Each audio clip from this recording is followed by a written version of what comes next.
So the topic today are macronutrients. Understanding macronutrients to help you understand this is truly a sustainable way to keep the weight off. Macronutrients are just a way to learn how to eat to keep our insulin level down low. Don't worry, I'm going to get through and break this all down for you. Macronutrients are the large group of nutrients that the body requires to function at its optimum ability. There are three main macros, and those macros are proteins, fats, and carbs. And what we want to do is we want to look at how we're going to consume or eat those macronutrients in a way to keep our insulin level down low. The number one goal is to consume a snack or meal that is balanced. It's not to reach macros. You could reach your macros or your calculations and never see any change. You could even gain weight. It's going to really be based on the balance of the foods that you consume. Don't worry, we're gonna dive in here. It comes back to insulin. We all have a hormone called insulin, and that insulin is the key to open up the cell door to be able to let the sugar or glucose in from the foods that we consume to be able to be used for energy. But when we consume foods not balanced, over a period of time, our insulin begins not to function properly. And that's what you'll hear called insulin resistance.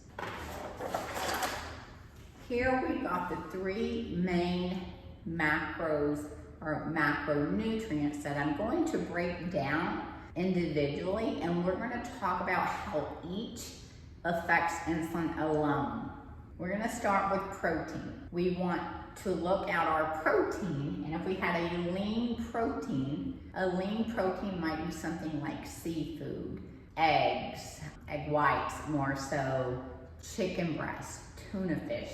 So a lean protein would be anything less than 7 grams of fat, generally around 5 or less.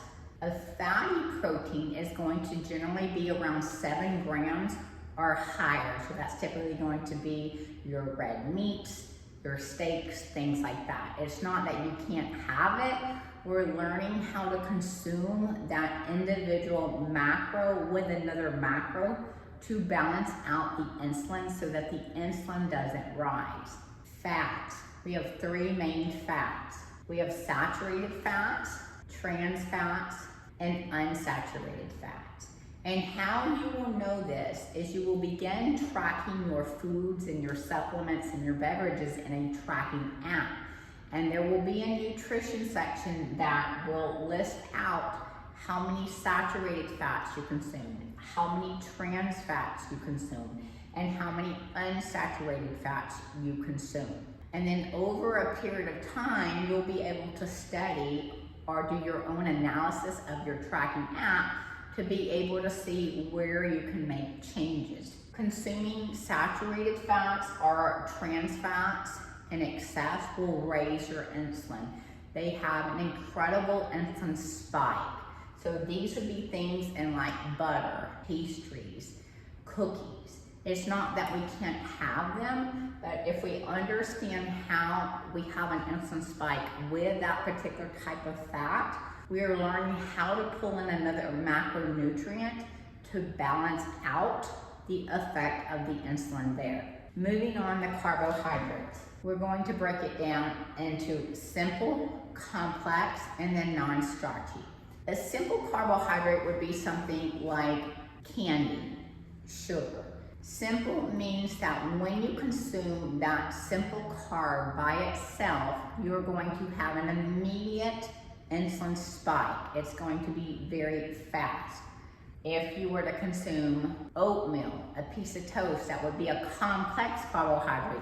Though it's high in nutrient, it still produces a high insulin effect alone. And then last, we have non-starchy carbs, and that's going to be like your arugula, your spinach, your broccoli, and those are going to have a higher fiber content, so we're going to have a much lower, and if eaten alone, have hardly any effect on your insulin.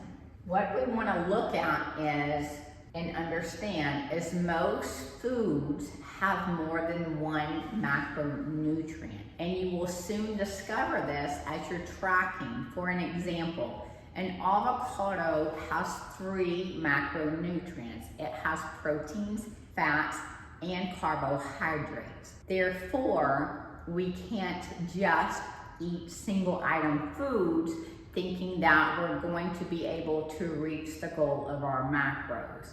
How we actually start macros is going to be by tracking our foods and doing an analysis of the 3 macronutrients that I just went over, and then look individually at which sub-macro, how much lean, how much fatty protein did I have in this particular meal, and over a period of time, you will be able to learn how to put those foods together.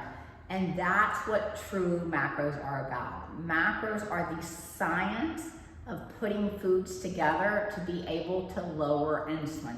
That is how all sustainable weight loss is achieved, is through lowering insulin.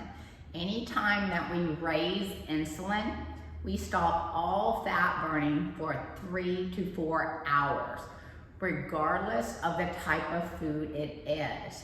If we consume even something healthy, if we consume a piece of healthy chicken breast and it was not put together appropriately with the right macronutrients, then we would get a spike in insulin.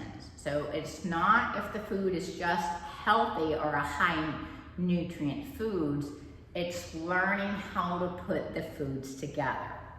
So if you found value in this video, don't forget to like, share, and I'll see you back next week.